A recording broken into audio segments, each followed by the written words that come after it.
चलिए फिर शुरू करते हैं ना। ऐसे राइटिंग ये आपके पेपर 2 का पार्ट है। ठीक, 7 पेपर होते हैं, उसमें पेपर 2 का पार्ट है आपका ऐसे राइटिंग। ये होते हैं आपके 200 मार्क्स के, 200 नंबर के ये आपका पेपर होता है। 200 नंबर का आपका ये पेपर होगा। इसमें 2 पार्ट होंगे, पार्ट 1 और पार्ट 2। पार्ट 1 में आपके लगभग 4 ऐसे, दोनों में 4-4 ऐसे आपको देंगे आपको 4 ऐसे देंगे, आपको 4 एसेस देंगे। ठीक है, और इसमें आपको लिखने होंगे 2।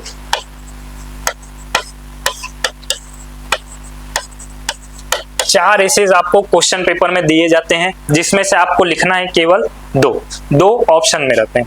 और इन 4 एसेज में राष्ट्रीय मुद्दे पर भी कुछ ऐसे रहेंगे, कुछ अंतरराष्ट्रीय मुद्दे पर।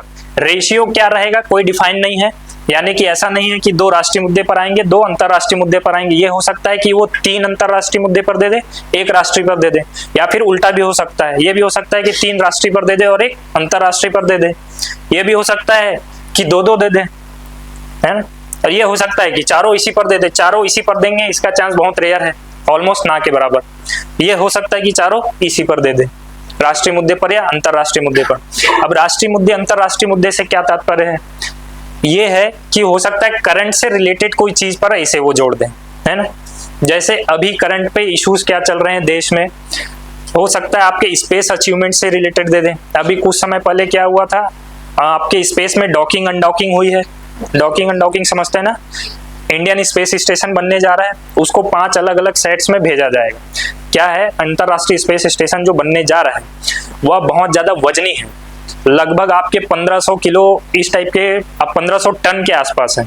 तो यहाँ पर से जो रॉकेट जो चीजें ले जा सकता है उसकी क्षमता लिमिटेड रहती है। वो एक बार में सपोज आप मान लो कि 500 टन ले जा सकता है, परंतु हमें जो वहाँ सेटअप तैयार करना है वो 1500 टन का है, एक साथ ले जा नहीं सकता, कैरी नहीं कर सकता। तो हम क्या करते हैं, उसको पार्ट पार्ट में भेजेंगे और अंतरिक्ष में जाकर के उसको जोड़ेंगे। इसको बोलते हैं डॉकिंग। जो जुड़ता है उसको बोलते हैं डॉकिंग, जो अलग हटेगा उसको बोलते हैं अनडॉकिंग। तो अभी जो भारतीय स्पेस स्टेशन बनने जा रहा है उसको 5 पार्ट्स में वहां भेजेंगे। तो अभी जो है उसी का ट्रायल किया गया था स्पेस में, 2 को डॉकिंग किया गया, अनडॉकिंग। ये सारी टेक्नोलॉजीज हम ट्रायल करके देख रहे थे कि हमारी टेक्नोलॉजी सक्सेसफुल हो रही है या नहीं। ये रिमार्केबल अचीवमेंट है भारत के अंतरिक्ष कार्यक्रम के लिए। ठीक, तो ये एक बहुत बड़ा अभी मुद्दा था, बातचीत बहुत ज्यादा न्यूज में था। हो सकता है अब वो न्यूज में है तो इसीलिए वो अंतरिक्ष संबंधी कुछ निबंध दे, इसरो के अचीवमेंट्स वगैरह इस टाइप के कुछ। ठीक, इस तरीके के और भी कई राष्ट्रीय अंतरराष्ट्रीय मुद्दे रहते हैं, नेशनल इश्यूज बीच बीच में चलते रहते हैं। पर्यावरण से संबंधित सपोज अभी टाइगर रिजर्व छत्तीसगढ़ में भी ना, अभी एमपी में भी एक घोषित किया गया है। टाइगर रिजर्व लगातार भी चर्चा में है। हो सकता है पर्यावरण से जोड़ करके कुछ टाइगर रिजर्व पर वो दे दे। भारत में बाघों का संरक्षण किस प्रकार किया जा रहा है, इस प्रकार का कुछ भी ऐसे दे सकता है वो, है ना। तो जो भी न्यूज में है उस पर भी दे सकता है राष्ट्रीय मुद्दे पर। और कुछ जो है वो स्टैटिक मुद्दे रहते हैं, जैसे भारत की सांस्कृतिक विरासत हो गई, है ना, वो स्टैटिक है, मतलब वो चलायमान नहीं है, वो कांस्टेंट है। संस्कृति तो बहुत पहले से है ना भारत की, उसमें कोई करंट न्यूज वाला बात नहीं है। तो इस प्रकार से कुछ चलायमान मुद्दे देता है, कुछ जो है वो स्टैटिक मुद्दे दे देता है। इस तरीके से राष्ट्रीय मुद्दे पर लगभग आपके 2 से 3 ऐसे रहेंगे इस पे। फिर अंतरराष्ट्रीय मुद्दे पर भी कई न्यूज हो सकते हैं, कुछ जो करंट में, जनरली अंतरराष्ट्रीय मुद्दे पर ना करंट इवेंट से रिलेटेड ही ऐसे देता है। जो अभी समसामयिक घटनाएं हो रही हैं उससे जुड़ी हुई चीजें पर ही जनरली वो ऐसे देता है। कहीं पर युद्ध हो रहा है तो उसमें शांति की भूमिका क्या रहेगी, भारत कैसे भूमिका निभा सकता है उनके बीच शांति स्थापित करने में, या फिर संयुक्त राष्ट्र की इसमें क्या आपकी बोल सकते हैं प्रतिक्रिया है। इन सभी चीजों को लेकर के अंतरराष्ट्रीय मुद्दे पर भी, जैसे अभी हो रहा है कि टैरिफ बहुत ज्यादा न्यूज में है ना, अमेरिका द्वारा लगातार टैरिफ लगाया जा रहा है। अभी कल ही भारत पर 26% उन्होंने टैरिफ इंपोज किया है। तो अंतरराष्ट्रीय व्यापार में इस टैरिफ की क्या भूमिका है, इस तरीके के इस पे ऐसे लिखने दे सकता है, और इस पे आपके क्या विचार हैं, इस तरीके के ऐसे जो है वो दे देता है अंतरराष्ट्रीय मुद्दे पर।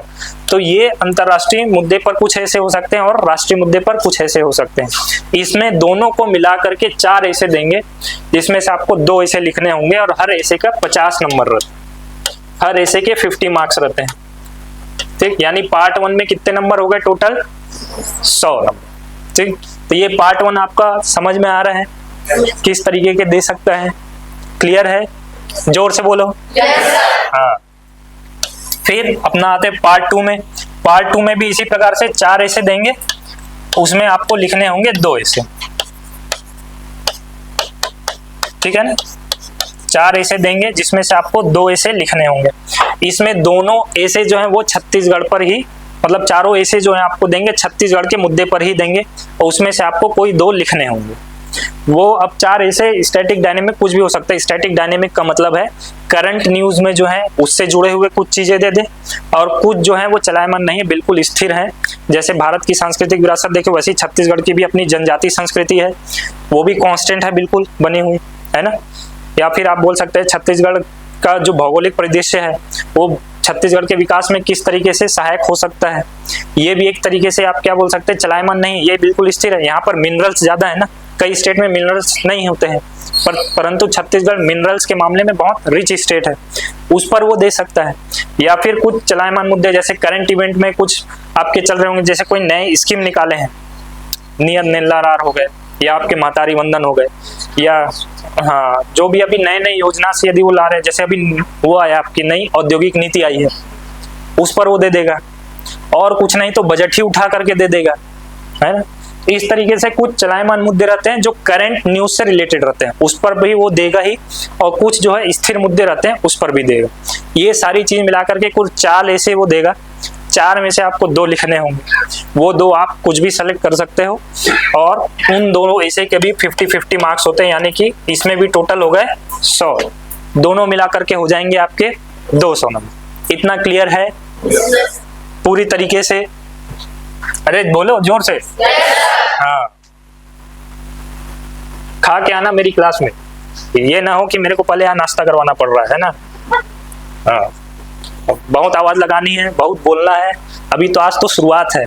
हर एक को पार्टिसिपेट करना है, और हर एक को पार्टिसिपेट करना ही है, अदरवाइज ये स्टेज है ना, याद रखना। तो अपन देखते हैं अब इम्पोर्टेंस ऑफ ऐसे, इसका क्या महत्व है आपके मेंस आंसर राइटिंग में। एक तो ये है आपका 200 नंबर का पेपर, लगभग मेंस में आपके 14% मार्क्स ये कवर करता है, लगभग 14%। एक नंबर पर लड़ाई होती है। अब यहाँ पर आप लोग मेंस दिलाने बैठे हैं तो आप ये तो नहीं सोच रहे होंगे कि हमको ग्रेड 3 का सबसे लोअर पोस्ट चाहिए, डीसी डीएसपी लेखाधिकारी इसी टाइप के आप पोस्ट सोच रहे होंगे ना। एक नंबर पर गला काट कंपटीशन रहता है, टॉप 10 टॉप 20 में आप देख लेना, है ना। जितने मार्क्स आप जितना अच्छा यहाँ पर गेन कर पाओगे उतना ही आपको फायदा आगे जाकर के मिलता है। और सबसे बड़ा बात ये रहता है कि आपका इसमें कॉन्फिडेंस बहुत बूस्ट होता है। ये तो पेपर 2 है, पेपर 1 आपका लैंग्वेज हो गया, फिर पेपर 2 हो गया आपका ऐसे, बाद में आपके 5 पेपर बचे हैं। ऐसे जिसका बहुत अच्छा जाता है ना, फूला फूला घूमता है 3 दिन, आप देखना बहुत कॉन्फिडेंस रहता है उसमें। हाँ, क्योंकि डायनेमिक अप्रोच है ना, आपको पता है कि आप किस तरीके से लिंक कर पा रहे हो, तो उसमें आपको कॉन्फिडेंस आता है कि मैं इस तरीके से जोड़ सकता हूँ। बाद में इससे क्या होता है, कुछ आंसर किसी सब्जेक्ट में आपको आ भी नहीं रहे हैं तो भी आप कुछ ना कुछ जोड़ करके लिख सकते हैं। सपोज आप समाजशास्त्र पढ़ रहे हो, है ना, एक तो ऐसे है, इसमें डायनेमिक अप्रोच है, सभी को जोड़ करके लिखना है। समाजशास्त्र, आपने समाजशास्त्र था उस पर आप लिख सकते हो, परंतु आप यदि जब तक सारे सब्जेक्ट पढ़ लिए उसको लिंक करना नहीं आया आपको, आप ऐसे नहीं लिख पाओगे, ये बहुत मुश्किल होता है लिंक करना, क्योंकि उससे फ्लो नहीं बनता है। आपने कुछ ऐतिहासिक परिदृश्य लिख दिया, उसके बाद संवैधानिक, फिर और कुछ, उसमें फ्लो ही नहीं बना, तो वो ऐसे पूरा गुड़ गोबर हो गया। लिखा तो आपने पूरा, बाकी मार्क्स आपको उतने नहीं मिलेंगे, फिर उसमें भले आप पेज भर के आएंगे पर नंबर नहीं मिलेंगे, है ना। तो ऐसे राइटिंग इसलिए बहुत आवश्यक है। ये आपको पूरा 200 नंबर का एक पेपर है। दूसरा इसमें ये high input to output ratio, high input to output मतलब आपको इसमें एफर्ट कम देना है, नंबर इसको आपके ज्यादा मिलते हैं। इसको अलग से पढ़ने की जरूरत नहीं है। आपके लगभग 14 से 15 सब्जेक्ट जो आपके मेंस में है, हिस्ट्री, पॉलिटी, ज्योग्राफी, ये वो सारी चीजें आप पढ़ेंगे, करंट अफेयर्स, ये वो, इसमें अलग से पढ़ने की जरूरत नहीं है। आपने सब सब्जेक्ट पढ़ लिए, दर्शन शास्त्र आपने छोड़ दिया, 75 नंबर का पेपर, आप उसमें लिख पाएंगे क्या? नहीं लिख पाएंगे, है ना। आपने पर सारा सब्जेक्ट पढ़ लिया और आपको थोड़ा भी लिंक करने का प्रैक्टिस, आप ऐसे के लिए मत पढ़ो, फिर भी आप लिख जाओगे और एवरेज 120 नंबर पालोगे। तो इसमें आपको अलग से एफर्ट लगाने की जरूरत नहीं है, आपको लिंक करना सीखना है और थोड़ा सा लैंग्वेज में पकड़ बनाना सीखना है, बस दैट्स इट, इतना ही है इसमें। अलग से जैसे एक एक सब्जेक्ट हम दर्शन पकड़ रहे हैं, इतिहास पकड़ रहे हैं, देखिए कितने बड़े बड़े सब्जेक्ट्स हैं, है ना। उसको आपको बिल्कुल स्पेसिफिक पढ़ना ही पड़ेगा, बिना पढ़े आप उसको नहीं निकाल सकते। परंतु इसमें वैसा नहीं, आप सारे सब्जेक्ट पढ़ रहे हैं, आखिरी में थोड़ा बहुत लिंक करना आप सीखे, किस तरीके से लिखना है, आपको अप्रोच समझ में आ गया, आपको फ्रेमवर्क समझ में आ गया, बस खत्म। ये इतना ही होता है, इसमें इतना ही आपको एफर्ट लगाना होता है ना। तो इसमें क्या है, आपका high input to output ratio है, इसमें लिमिटेड एफर्ट्स है और स्कोर इसमें आपको बहुत अच्छे खासे मिल जाते हैं, है ना। बहुत अच्छा भी आपने ठीक ठाक ऐसे भी लिख लिया है तो एवरेज आपको 110 115 के आसपास में मिल ही जाते हैं, यदि आपने अच्छे से लिखा है तब। कुछ भी उठा करके वहां पर लिख दिया तो फिर वो काट देगा, है ना। एवरेज आपने लिखा है बहुत ही सामान्य तरीके से तो भी आपको 110 के आसपास तो मिल ही जाते हैं, है ना। इतना किसी भी पेपर में नहीं मिलेगा आपको। 110 आप सोच सकते हो क्या पेपर 3 में, सोचो कितना एफर्ट लगाना है। इतिहास पूरा लंबा चौड़ा कुछ भी दे दे वो, फिर संविधान, फिर आपका पवेट भी उसी में है, लोक प्रशासन, फिर छत्तीसगढ़ का इतिहास। अब लाओ 110 नंबर, पसीने छूट जाते हैं अच्छे अच्छे के। इसमें तो बिल्कुल फ्री का बढ़ता है, एकदम पंजरी जैसा, है ना।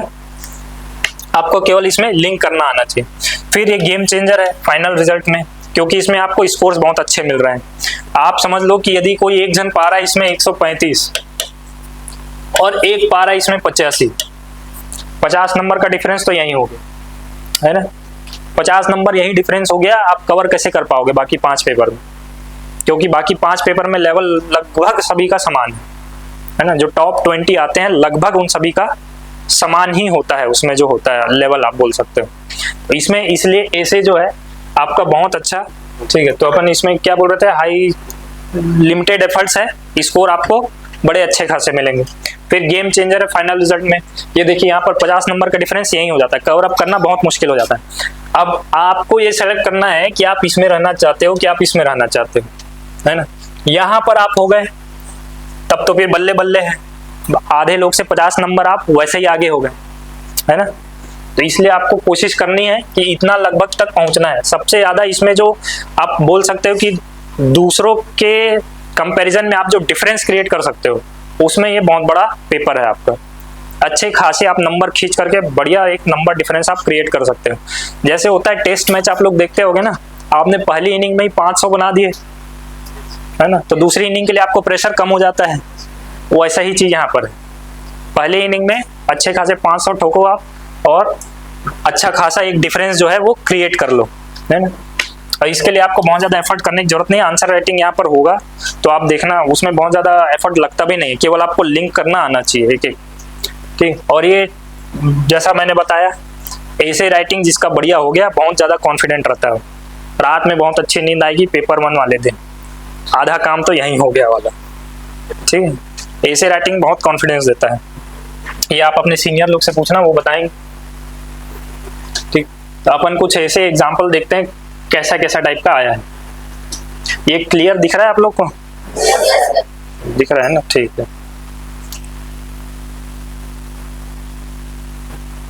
ये पिछले साल का है, अभी पिछले साल मतलब इस साल जो अभी मेंस हुआ था, है ना, जो लास्ट ईयर जून आपका 2024 में जो एग्जाम हुआ था, ये उसका ऐसे राष्ट्रीय शिक्षा नीति 2020 न्यू एजुकेशन पॉलिसी आया है 2020, है ना।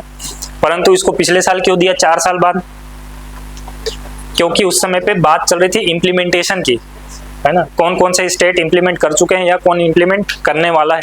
छत्तीसगढ़ में भी बात चल रही थी, नई सरकार बदली थी और उस समय पर न्यूज में था ये कि छत्तीसगढ़ में भी अब लागू किया जाएगा इस तरीके से या उस तरीके से, जिस तरीके से भी, वो सारी जो है, इसलिए ये न्यूज में थी।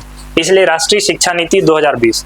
फिर जलवायु परिवर्तन एक वैश्विक चुनौती, इसे क्यों न्यूज में, इसे क्यों दिया ऐसे में जलवायु परिवर्तन के लिए, क्योंकि पिछले साल बहुत ज्यादा हीट वेव्स की बात उठी थी, है ना। यूरोप में भी बहुत भयंकर टेम्परेचर वहां तक पहुंच गया, वहां के लिए 30 डिग्री 32 डिग्री बहुत बड़ी बात हो जाती, 35 डिग्री तक वहां टेम्परेचर पहुंच गए थे, ठीक। इंडिया में भी कई जगह पे लगातार हीट वेव्स, पिछले साल तो अच्छी खासी गर्मी पड़ी थी, आप लोग को मालूम होगा, है ना।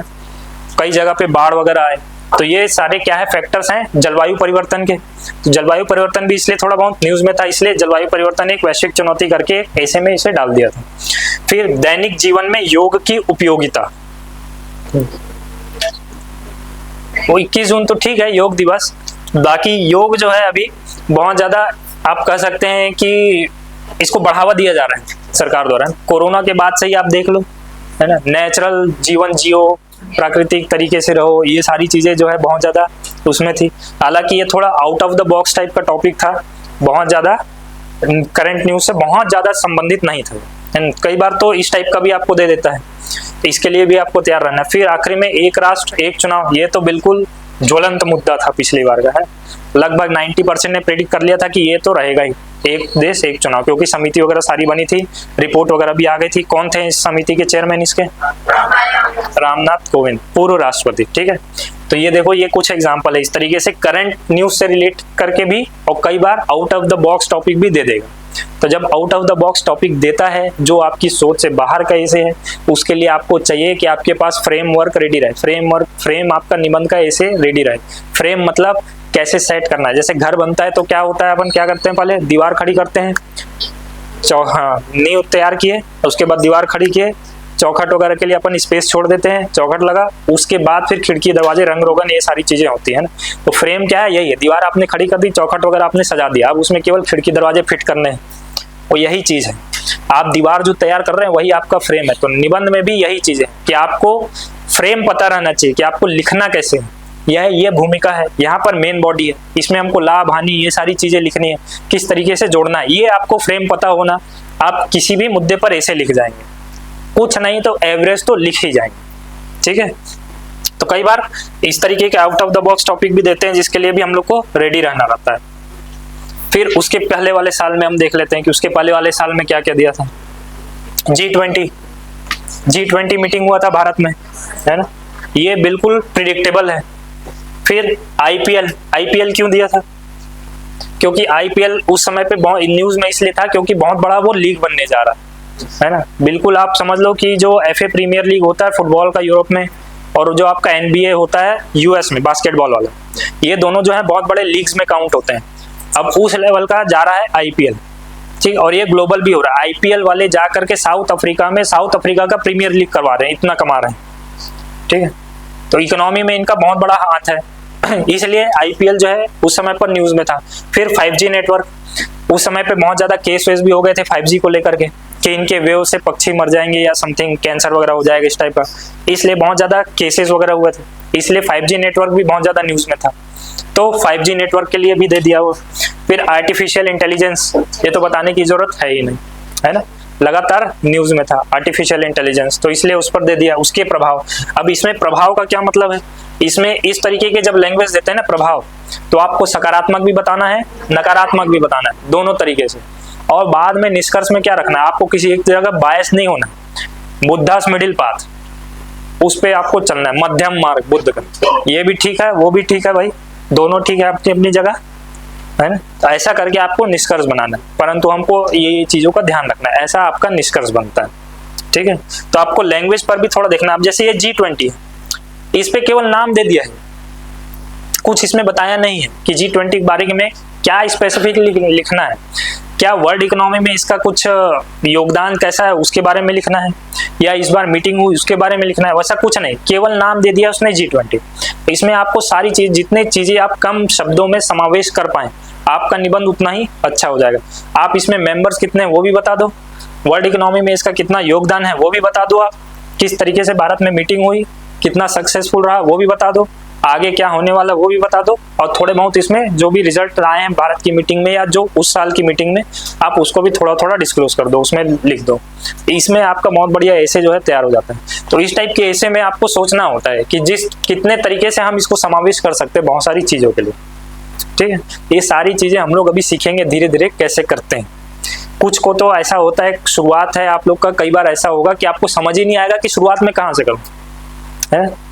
धीरे धीरे ये सारी चीजें, पेशेंस रखना है, इसलिए धैर्य रखना है, बस आंसर राइटिंग करते रहना है। धीरे धीरे हम सारी चीजें सीख जाते हैं।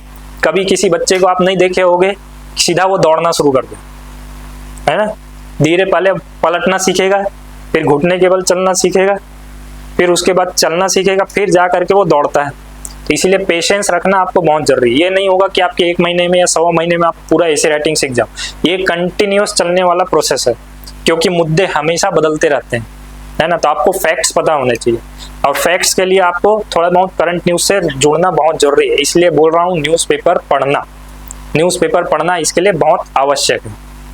ठीक है, अब देखते हैं छत्तीसगढ़ राज्य स्तर के मुद्दे कुछ क्या आए थे पिछली बार। ये पिछली बार का है, विकसित भारत विकसित छत्तीसगढ़।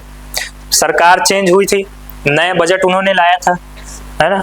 अमृत काल चल रहा है भारत का, 2047 तक जो भारत बनेगा उसमें छत्तीसगढ़ का क्या योगदान रहेगा, इस टाइप का कुछ अपन बजट के समय बहुत ज्यादा चर्चा की गई थी, है ना।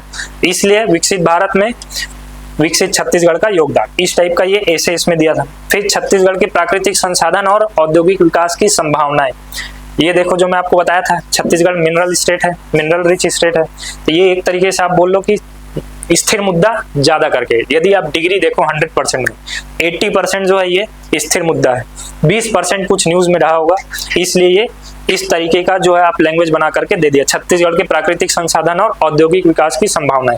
इसमें देखो ये बिल्कुल आपको ना सब्जेक्ट दे दिया है कि इस मुद्दे पर लिखना है। जैसे पिछला ऐसे हम देखे थे G20, उनमें कुछ मालूम नहीं, परंतु यहाँ पर आपको लैंग्वेज दे दिया, प्राकृतिक संसाधन और औद्योगिक विकास की संभावनाएं।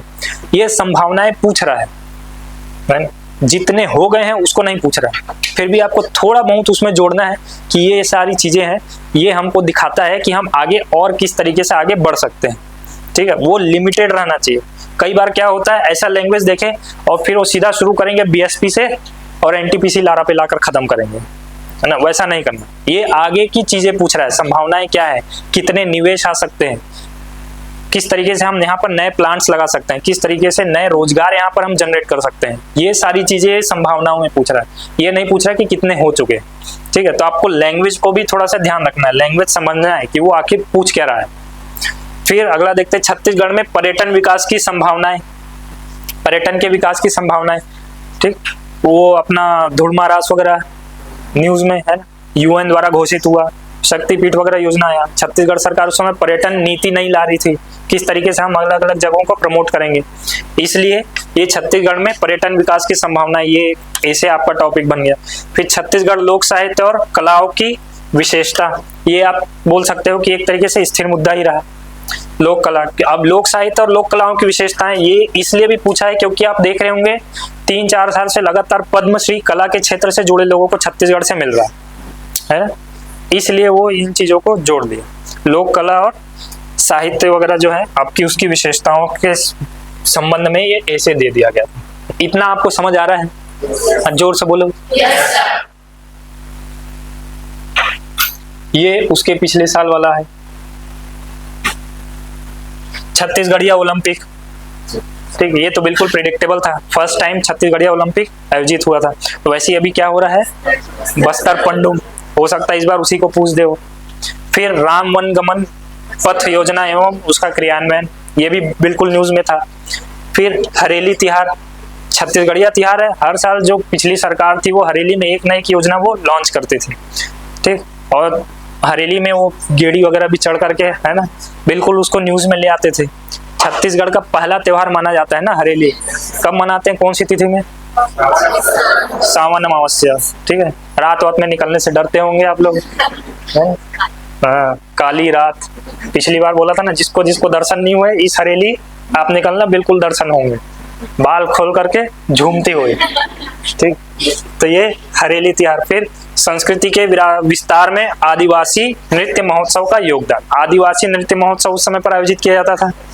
एक आदिवासी महोत्सव तो आपके राज्योत्सव के पहले होता था, है ना, एक नृत्य महोत्सव ये आपके आप समझ लो अप्रैल मई जून के आसपास एक और आयोजित हो जाता था, है ना। तो इसमें छत्तीसगढ़ के संस्कृति विस्तार में इसका क्या योगदान है, इसके बारे में पूछा। अब आदिवासी नृत्य महोत्सव आपने आयोजित किया, अलग अलग स्टेट से भी आ रहे हैं, कुछ को वहाँ पर प्राइज मिल रहे हैं, तो वहाँ पर न्यूज बनेगी, छत्तीसगढ़ के आदिवासी नृत्य के बारे में भी वहाँ पर बात होगी।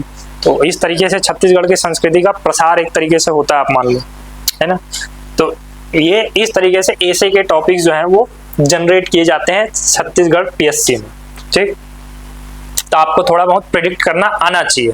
मैं ये चीजें इसलिए दिखा रहा हूँ क्योंकि आप लोग को थोड़ा बहुत प्रेडिक्ट करना आना चाहिए। करंट न्यूज में क्या है जो बहुत ज्यादा बर्निंग इशू है, लगातार चर्चा में जो बना हुआ है, वो आपके ऐसे के रूप में आने की संभावना उसकी बहुत ज्यादा बढ़ जाती है, ठीक है।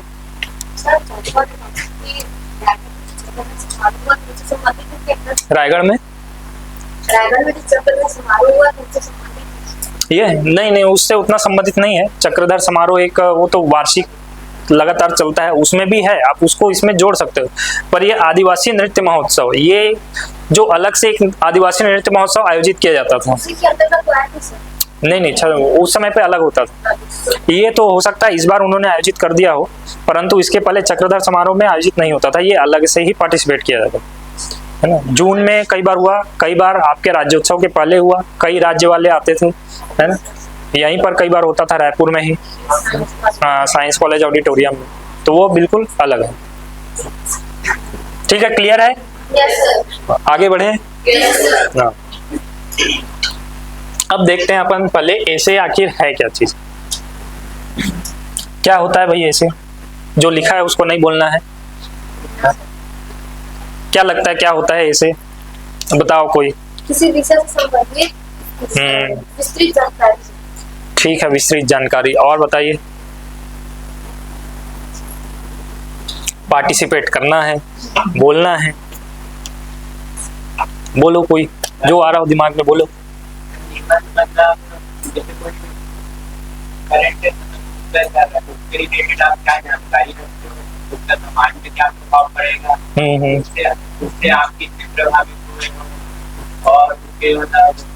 सकारात्मक प्रभाव क्या है, नकारात्मक प्रभाव क्या है, इस तरह से समाज के लिए तो फिर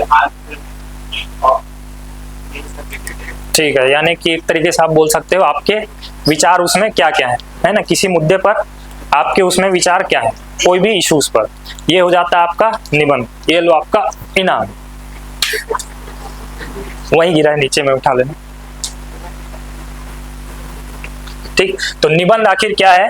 एक तरीके से यदि आप इसका संधि करो नी प्लस बंध, ये यानी आपकी बंधी हुई संरचना है। बंधी हुई संरचना, बंधी हुई का मतलब क्या है, बंधी हुई संरचना। हाँ, विषय से आप देखो कैसा पार्टिसिपेशन हो रहा है। मिलेंगे चॉकलेट अच्छे खासे मिलेंगे, अच्छे खासे रिवॉर्ड मिलेंगे। पार्टिसिपेशन पर सबको रखना है, ठीक है। हो सकता है किसी को ना मिले, किसी को मिले, जिसका आंसर परफेक्ट होगा उसको जरूर मिलेंगे। या फिर जो पहली दूसरी बार हिम्मत कर रहा होगा, हमको यहाँ खड़े होकर समझ में आता है कौन एफर्ट लगा रहा है, कौन नहीं लगा रहा है, कौन कितना अंदर अपने आप को रोक पा रहा है। कईयों में अंदर आता है कि मैं बोलूं पर अपने आप को रोक लेते हैं। कुछ में कॉन्फिडेंस नहीं रहता है, फिर भी वो बोलते हैं, तो वो रिवॉर्ड के हकदार हैं। ऐसे ही आगे बढ़ते हैं, ठीक है। इसलिए पार्टिसिपेशन यहाँ सबको रखनी है, ठीक है। तो अब निबंध क्या है ये देखते हैं। निबंध जो है एक तरीके से आपकी बंधी हुई संरचना। एक बंधी हुई संरचना का मतलब ये है कि इसमें आपका सबसे पहला चीज जो है वो जरूरी है फ्लो। ठीक, कोई भी आप निबंध लिख रहे हैं, शुरुआत में आपने भूमिका बनाई, उसके बाद आप किस तरीके से आगे बढ़ रहे हैं। ये ना हो कि आपने भूमिका लिखी, उसके बाद सीधा आपने हानि शुरू कर दी कि इससे क्या क्या हानि। जैसे जलवायु परिवर्तन, आपने लिख दिया जलवायु परिवर्तन क्या चीज होता है। पहले आपने लिखा जलवायु क्या है, फिर आपने लिखा जलवायु परिवर्तन क्या है, उसके बाद आपने सीधा बता दिया जलवायु परिवर्तन से क्या क्या हानि। ठीक, उसके बाद फिर आप बता रहे हैं कि यहाँ पर ये ऐसी ऐसी चीजें हुई थी, उदाहरण। उसके बाद फिर बता रहे हैं कि हम किस तरीके से इसको, तो ये एक तरीके से फ्लो नहीं बनता है ना। एक तरीके से आपको फ्लो बनाना है उसमें, क्योंकि आपको सारी चीजें जोड़नी है। ऐतिहासिक तथ्य भी जोड़ने हैं कि जलवायु परिवर्तन आखिर हो क्यों रहा है, ऐसा हमने क्या कर दिया जो जलवायु परिवर्तन हो रहा है। ठीक, उन चीजों को भी समावेश करना है।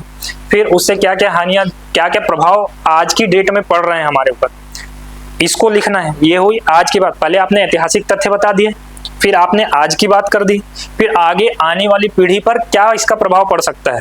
क्या हम जैसा हम आज जी रहे हैं, हमको तो फिर भी आप समझ लो आज से 15-20 साल 10-12 साल पहले तक शुद्ध पानी हमने पिया है, फूड वगैरह हमको अभी अच्छे मिल रहे हैं, है ना। तो हम आगे आने वाली पीढ़ी के लिए कैसा जलवायु छोड़ करके जाना चाहते हैं, कैसी पृथ्वी छोड़कर जाना चाहते हैं, ये इस बात को आप यहाँ पर नोट कर सकते हैं। तो आपने क्या किया, एक क्रम बना दिया ना।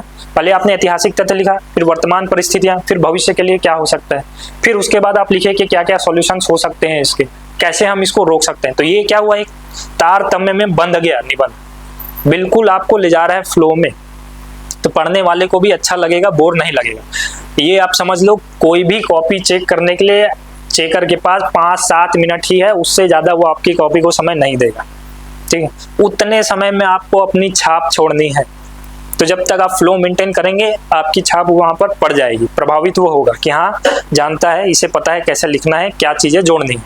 यदि आपने कुछ उटपटांग ऐसे वैसे चीजें लिख दी, तो वहीं पर उसका प्रभाव जो है आपके पूरे 4 ऐसे में दिखने को मिलेगा। ठीक है, एसेज में होता यही है कि आपने पहले दूसरे एसे पे छाप छोड़ दी ना, तो आपको तीसरे चौथे एसे पे अच्छे खासे नंबर मिल जाते हैं। हो सकता है शुरुआत में आपको 30-32 दे, आखिरी में आपको 38-39 दे दे, क्योंकि वो समझ जाएगा कि आप जानते हैं, आपको फ्लो पकड़ना आता है। तो ये सारी चीजें आपको जरूरी, इसीलिए इसे बोला जाता है एक तरीके से बंधी हुई संरचना है। एक फ्लो आपको जनरेट करके चलना है पूरे तरीके से, सारी चीजें उसमें जोड़नी है, सकारात्मक भी नकारात्मक भी। क्या चैलेंजेस हैं, इससे क्या हमको लाभ हो सकता है, क्या हानि हो सकती है, किस प्रकार से ये हमारे लिए लाभदायक है, और यदि हानिकारक है तो हम इसको किस प्रकार से सीमित दायरे में रख सकते हैं। जैसे आप वन कटाई के बारे में बात करो, है ना, जंगल तो काटते ही हैं, परंतु आपको इसमें क्या करना है, बैलेंस बना के चलना है ना, क्योंकि आपको डेवलपमेंट भी करना है। ऐसा नहीं है कि हम जंगलों के बीच में रह सकते हैं, आपको थोड़े बहुत पेड़ काटने भी जरूरी है, परंतु इतने भी ना काटने हैं कि बिल्कुल वीरान ही हो जाए शहर, है ना। इसलिए बैलेंस बनाकर हमको चलना होता है। वही चीज आपके आंसर राइटिंग में झलकनी चाहिए। आप क्या है, एक प्रशासनिक अधिकारी बनने जा रहे हो ना, तो आपको इतनी चीजें पता होनी चाहिए कि हम किस तरीके से चीजों को बैलेंस करके चलें। एकदम एक तरफा व्यू हम नहीं रख सकते हैं, दोनों तरफ हमको देखना होता है, दोनों पक्षों को हमको देखना होता है। एक तरफा व्यू किसी सिटीजन का हो सकता है, परंतु जो एक एडमिनिस्ट्रेटर है, जो प्रशासकीय अधिकारी, उसका एक तरफा व्यू नहीं हो सकता है। ठीक है, ये आपको समझ में आ रहा है? Yes sir. हाँ, तो वह रचना है जो विचार पूर्वक क्रमबद्धता से लिखी जाती है। फ्लो मेंटेन करना इसमें जरूरी है।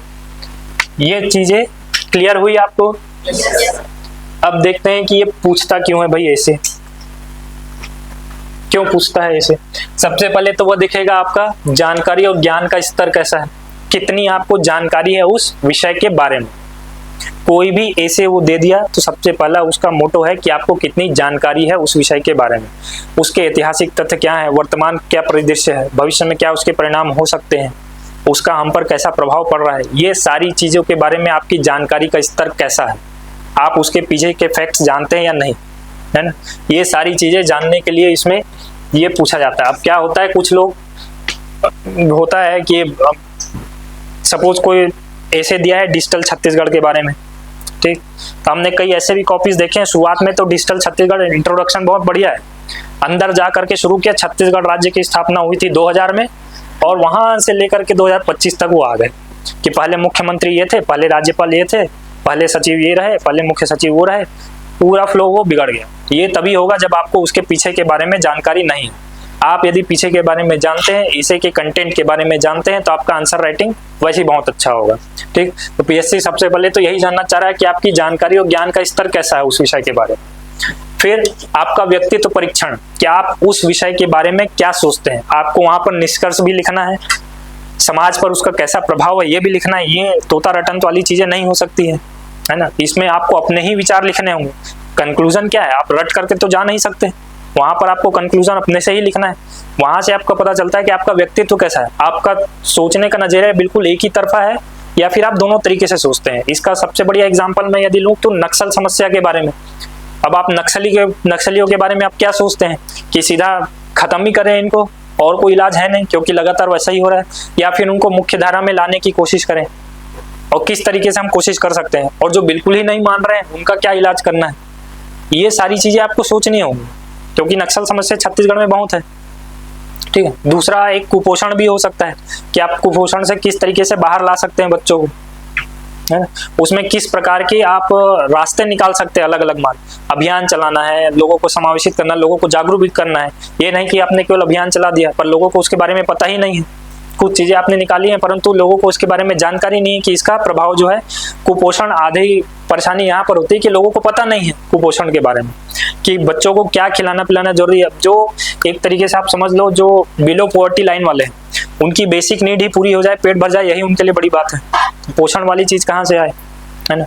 अब उसके लिए सरकार योजना चला रही पर उनको पता नहीं है, तो उनको जागरूक करना इसके लिए जरूरी है।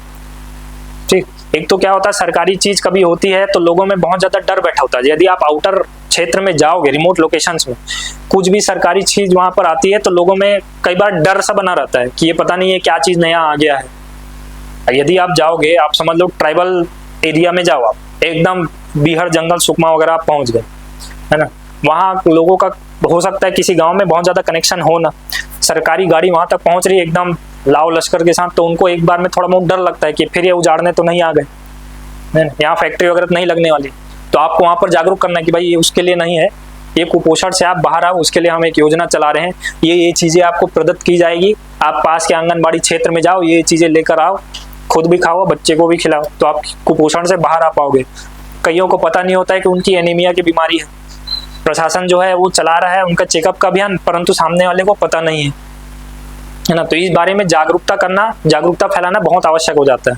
तो ये सारी चीजें जो है आपके व्यक्तित्व परीक्षण से जुड़ी है कि आप कैसे सोचते हैं, किस तरीके से आप लोगों को जागरूक कर सकते हैं। योजना तो सरकार ला देगी, आप एक जिले में पदस्थ हैं, आप एक क्षेत्र में तहसील में पदस्थ हैं, वहां जागरूक करना आपका काम है। तो यहीं पर से तो आपको पता चलेगा ना आप किस तरीके से आइडियाज निकाल सकते हैं लोगों को जागरूक करने के लिए, किस तरीके से आप नए नए इनोवेटिव आइडियाज आप अपने से ला सकते हैं कि हम इस तरीके से लोगों को जागरूक कर सकते हैं। हो सकता है कहीं पर आपने प्ले लगवा दिया, कहीं मेले का आयोजन हो रहा है, सपोज माघ पूर्णिमा के आसपास कोई नई योजना आ गई, माघी मेला चल रहा है, उसमें आपने वहां पर एक ठो प्ले करवा दिया, नुक्कड़ नाटक वगैरह करवा दिया, है ना। हो सकता है कोई पंचायत वगैरह की मीटिंग में आपने एक बड़ा लंबा चौड़ा बैनर, कोई भी आप आइडिया लगा सकते हो इस तरीके का। यहाँ इससे पता चलता है कि आपका व्यक्तित्व कैसा, आप किस तरीके से नए नए आइडियाज जनरेट कर सकते हैं। ठीक है, ये भी एक तरीके से आपके एसे राइटिंग में झलकता है। फिर आपका बुद्धि कौशल कैसा है, आपका सोचने के डायमेंशंस कैसे हैं, अलग अलग तरीके से आप कैसे सोच सकते हैं, हिस्टोरिकल तरीके से भी, सामाजिक तरीके से भी, इकोनॉमिक आर्थिक तरीके से भी, ये सारी चीज़ों से आप कितने डायमेंशन से सोच सकते हैं, ये आपके बुद्धि कौशल से पता चलता है। फिर आपकी विषय की प्रासंगिकता को आप समझते हो कि नहीं, जैसा मैंने बताया डिजिटल छत्तीसगढ़ वाला जो आपको एग्जाम्पल दिया, शुरुआत में तो ठीक, फिर वो छत्तीसगढ़ राज्य की स्थापना खूबचंद बघेल से लेकर के पता नहीं कहाँ कहाँ तक वो ले गए, परंतु वो विषय की प्रासंगिकता वहाँ पर बनी रही क्या? नहीं, वहाँ पर आपको बताना था डिजिटल छत्तीसगढ़ के बारे में, आपने कुछ और लिख दिया, तो वहाँ पर आप यानी विषय की प्रासंगिकता को आप नहीं समझ पा रहे हो, तो आप आगे चल करके कैसे काम करोगे? प्रशासनिक अधिकारी आप बन रहे, योजना कुछ और खिला रहे हैं, जल संरक्षण अभियान चल रहा है, आप वहाँ पर फसल संबंधित कुछ और काम कर रहे हैं, है ना। तो आपको विषय की प्रासंगिकता इसलिए समझनी आवश्यक है। यही चीज आपके ऐसे में भी झलकती है। फिर दृष्टिकोण बहुआयामी, ये वही चीज है जो बताया, कितने डायमेंशन से आप सोच पा रहे हो, कितने अलग अलग डायमेंशन से आप उसको लिंक कर पा रहे हो, आप किसी चीज के आर्थिक प्रभाव देख पा रहे हो कि नहीं, जैसे बस्तर पंडुम ही हो रहा है, ठीक है, इसके आपका समाज पर क्या प्रभाव पड़ रहा है वो देखना है आपको, इसके आर्थिक प्रभाव क्या हो सकते हैं वो देखना है, ऐतिहासिक तथ्य इसके बारे में क्या है वो आपको देखना होता है। जैसे आप चलो अब बताओ एक बार कि बस्तर पंडुम के अलग अलग क्षेत्रों में आप प्रभाव क्या समझते हो। सपोज मान लो आप सामाजिक प्रभाव ही पहले बता दो, सामाजिक प्रभाव सबसे इजी होगा इसमें। स्थानीय जो संस्कृति है उसका संरक्षण होगा, माओवाद से जो नक्सलवाद से जो व्यक्ति विशेष पहचान, ठीक है, और जो दिव्यांगजन हैं उनके लिए ठीक है, और बताओ। अभी ठीक है, जागरूकता आएगा, ठीक है, और पीछे से कोई बताओ।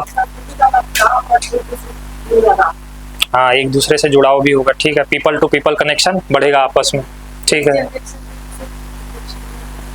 हाँ, जो पारंपरिक जो भी चीजें हैं आपके पारंपरिक खेल वगैरह हैं वो सारी चीजें एक पीढ़ी से दूसरी पीढ़ी में हस्तांतरित होगी, क्योंकि पहले जो हम लोग खेलते थे वो आजकल के समय में कोई नहीं खेल रहा। आप लोग कभी बाटी कंचा खेले हैं? हाँ, पर आगे आने वाली पीढ़ी बहुत मुश्किल है ना, भौरा वगैरह चलाए होंगे, है ना, आज के समय कुछ नहीं दिखता है, ठीक। बताओ पीछे से कोई एक आध।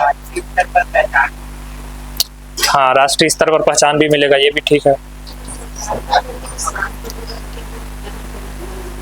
हाँ, ये भी एक अच्छा पॉइंट है, सरकार पर भरोसा जागृत होगा कि हमारे लिए कुछ ये वेलफेयर स्कीम जो है, वेलफेयर का काम वो कर रही है, ठीक है, और बताओ।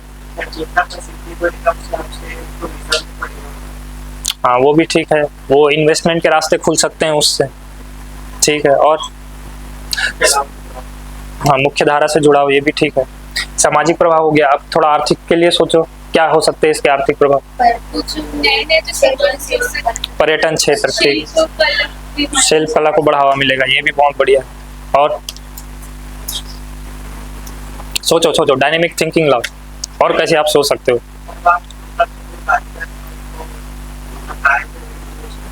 हाँ, वो भी ठीक है। ये देखो, ये डायनेमिक अप्रोच कैसे रखते हैं, थिंकिंग कैसे रखनी है। सोचा कैसे जाता है? आप समझो कि आप वहीं पर मौजूद हो, जहाँ बस्तर पंडुम आयोजित हो रहा है, आप वहीं पर मौजूद हो, तो आपको क्या क्या देखने को मिल सकता है वहाँ पर? कुछ स्टॉल वगैरह देखने को मिल सकता है, कोई हो सकता है बाहर राज्य से आया हो देखने के लिए। आप इस तरीके से सोचो कि आप वहीं पर एट द प्रेजेंट खड़े हो, एट प्रेजेंट आप वहाँ पर खड़े हो, आपको क्या क्या नजर आ सकता है। ये सारी चीजें आपको इस तरीके से सोचा जाता है। यदि कोई नीति के बारे में सोचे तो आप अधिकारी बन के सोचो कि यदि मैं ये नीति बना रहा हूँ तो किस तरीके से लोगों को जोड़ना है, किस तरीके से लोगों को ज्यादा से ज्यादा लाभ मैं पहुंचा सकता हूँ। तो आप अपने ऊपर लेकर देखो, खुद को सेंटर बनाओ और देखो। यदि ये बस्तर पंडुम की बात है तो आप सोचो कि मैं वहाँ खड़ा हूँ या खड़ी हूँ तो मुझे क्या क्या देखने को मिल सकता है, मैं पार्टिसिपेट कर रहा हूँ या कर रही हूँ तो मुझे क्या फायदा हो सकता है इससे। ऐसे सोचा जाता है। अब सोचो आर्थिक प्रभाव क्या हो सकते हैं इसके। हाँ, आय में वृद्धि होगी, वो भी ठीक है।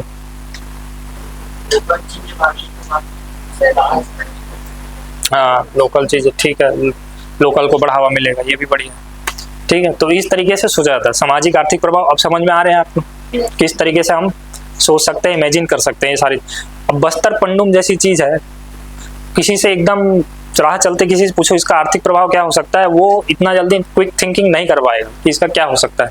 परंतु आप लगातार इसके बारे में सोचेंगे, आपको ये समझ में आ गया कि सोचना कैसे है, तो आप कुछ ना कुछ उसके आर्थिक प्रभाव निकाल लेंगे। यही फर्क होता है एक सिटीजन में और एक एडमिनिस्ट्रेटर में, ठीक है। आपको क्रिएटिव थिंकिंग रहनी चाहिए। आप अधिकारी बनने वाले हैं, लगता है ना अधिकारी बनेंगे करके, उसीलिए तो आए हैं, है ना। कितनों को लगता है कि बनेंगे, पहले ये तो बताओ। हाँ ठीक है, चलो भाई, धीरे धीरे सबके, धीरे धीरे ही सही, सबके तो उठे। तो बिल्कुल आप ये मान के ही चलो कि आप बनेंगे, ये मत सोचना कि नहीं बनेंगे। भाई आ गए हैं बस कि हम तो आ गए हैं और ठीक है, एक आध ठोक कोई निकल जाए और अपन बैठे हैं, वैसा वाला थिंकिंग नहीं रखना। वैसा आप रखोगे नहीं पहुंच पाओगे। अपनी एम पर नजर रखना, जो अपने आप समझ लो कि मंजिल पर नजर रखता है, आज नहीं तो कल वो पहुंचता है। वहां से नजर नहीं हटनी चाहिए, आप कहीं भी पहुंच जाओ, आपका कंडीशन कुछ भी रहे। यदि आपने टारगेट बना रखा है वहां का तो आप पहुंच जाओगे, वो रास्ता अपने आप तैयार हो जाता है, ठीक है। कोई भी आप गाड़ी कभी चलाते होगे, आप यहाँ से निकले, आपको घर जाना है, सपोज आप समझ लो कि आपका घर है टाटीबंध में है, आपने गाड़ी की लाइट जलाई तो यहाँ से टाटीबंध का रास्ता एक बार में दिखता है क्या? नहीं दिखता ना, छोटा छोटा स्टेप बाय स्टेप दिखता है, वो ऐसे चलाते हुए आप पहुंच जाते हो ना। यही चीज है यहाँ पर, आपको एक बार में रास्ता दिखाई नहीं देगा, पर आप धीरे धीरे स्टेप बाय स्टेप चलते जाओ, पर आपको मालूम है कि आपको जाना कहाँ है, आपको पता है कि आपको टाटीबंध जाना है, आप पहुंच जाओगे, भले 4 घंटे में पहुंचो। हो सकता है इससे पूछे उससे पूछे, पर आपको मालूम है कि वहीं जाना है मुझे, वहीं मेरा घर है, तो आप पहुंच जाओगे। वैसे ही आपको अपनी नजर मंजिल पर रखनी है, आपको पता होना चाहिए कि मुझे वहां पहुंचना है, तो भले आज नहीं 5 साल बाद पहुंचो, पर आप पहुंच जाओगे, ठीक है। इसलिए मंजिल पर हमेशा नजर रखनी चाहिए। फिर ये हो गया आपका दृष्टिकोण, बहुआयामी होना चाहिए। फिर आपका समय प्रबंधन कैसा है? 4 ऐसे लिखने हैं, 2 घंटे में आपको 4 ऐसे लिखने हैं, 5-5 पेज लगभग दिए रहते हैं। लोगों का हालत खराब कई बार हो जाता है, वो नहीं लिख पाते हैं, ठीक है। शुरुआत तो बहुत अच्छे होगा, बहुत शानदार राइटिंग, नी बंद, यहाँ पर थोड़े फूल पत्ती भी बना दिए हेडिंग डालते समय, है ना। और आखिरी ऐसे में ये घसीटा डॉक्टर वाली राइटिंग आ जाती है। ये इसीलिए होता है कि समय प्रबंधन नहीं हो पाता है। लिखना सभी है, मालूम है कि इसको मुझे लिखना है, पूरा पेज भरना है, पर आखिरी में समय बचता नहीं है, तो क्या करें, घसीटा ही मारते हैं। फिर वैसा नहीं करना, आपको समय प्रबंधन रखना है, चारों एसेस को बराबर समय देना है, राइटिंग आपकी साफ सुथरी होनी चाहिए।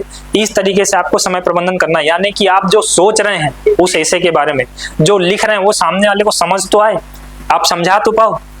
आपने लिख दिया, सामने वाला समझ ही नहीं पा रहा है, तो मार्क्स कहाँ से मिलेंगे आपको, है ना।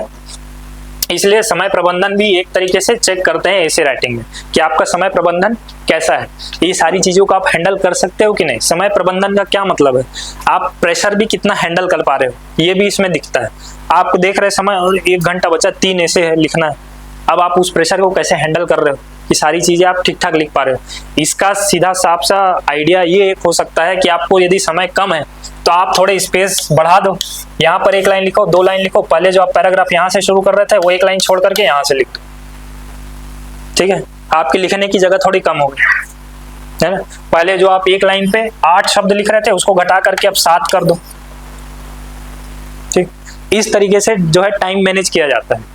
ये सारी चीजें छोटी छोटी चीजें हैं, इन्हीं चीज़ों को पकड़ना है, तभी आपका टाइम मैनेज होता है बहुत अच्छे तरीके से। ठीक, उसी तरीके से आप एक फ्लो बना रख सकते हैं, राइटिंग आपकी साफ शुद्ध रह सकती है जो सामने वाले को समझ में आए। अगड़म बगड़म लिखोगे तो नंबर भी वैसे ही वो अंते तंते टाइप का ही देगा वो, ठीक है ना। तो ये चीजें आपको इतनी समझ आ रही है ऐसे के बारे में। फिर देखते हैं एक प्रभावी निबंध कैसा होता है, इसमें आपको क्या क्या चीजों का ध्यान रखना होता है। सबसे पहला चीज जो है इसमें प्रासंगिक होना चाहिए भाई, विषय के इर्द गिर्द ही आपको घूमना है, ठीक है। बचपन में आप खेले होगे, एक खंबा पकड़कर चारों तरफ गोल गोल घूम रहे हो, है ना, वैसा ही है। सब्जेक्ट को पकड़े रखना है, उसके चारों तरफ आप घुमाओ ऐसे को, यही है इसकी प्रासंगिकता। जो टाइटल दिया है आपका ऐसे उसी से संबंधित होना चाहिए, ये नहीं कि कुछ और ही यहाँ पर सब्जेक्ट जो एक बार ले गए वहां पर और शुरू हो गया कुछ और ही, ठीक है ना। तो विषय की प्रासंगिकता जो है वो बनी रहनी चाहिए। फिर विशिष्ट होना चाहिए, विशिष्ट इन द सेंस कि आप बाकियों से अलग क्या लिख रहे हैं, थोड़ा तो अलग होना चाहिए। हो सकता है पूरा अलग ना हो, पूरा सेपरेट ना हो, ऐसा नहीं हो सकता क्योंकि सारे लोग पढ़ कर आए, पर कुछ 2-4 पॉइंट्स भी आपके अलग हो गए वहां पर, तो आप जो आपका उत्तर जो पुस्तिका है वो अलग से एक चेकर के माइंड में आ जाता है कि हाँ ये थोड़ा सा क्रिएटिव थिंकिंग वाला है, एडमिनिस्ट्रेटर बनने योग्य है। तो वहां पर फिर आपके मार्क्स ऐड होते चले जाते हैं। कुछ विशिष्ट का मतलब क्या है, जहां पर लोग लगातार थ्योरीज लिखते चले जा रहे हैं लाइन बाय लाइन, वहां पर आप यहाँ पर थोड़े बहुत फ्लो चार्ट बना दो, ऐसे ऐसे कुछ डायग्राम बना दो, फ्लो चार्ट ही बना दो ऐसे इस तरीके से, ठीक है। लाभ हानि वगैरह कुछ, या कुछ आप फ्लो चार्ट वहां पर क्रिएट कर दो, है ना। या फिर आप जो लिख रहे हो उसी को थोड़ा क्रिएटिव ढंग से लिखो। कुछ जो है लगातार लिख रहे हैं थ्योरीज में, आप वहां पर पॉइंट्स डाल दो। जैसे किसी चीज के बारे में आपको महत्व लिखना है, तो लोग जनरली क्या करेंगे, महत्व ऐसा हुआ और यहाँ पर पहला, दूसरा, तीसरा, चौथा, इस तरीके से लिखे। यहाँ पर आप थोड़ी क्रिएटिव थिंकिंग डालो, यहाँ पर ऐसे लिख दो महत्व, और यहाँ पर से ऐसे एरोज निकाल दो, 1 2 3 4। आपने लिखा सेम चीज है पर आपकी प्रेजेंटेशन अलग हो गई, ठीक है।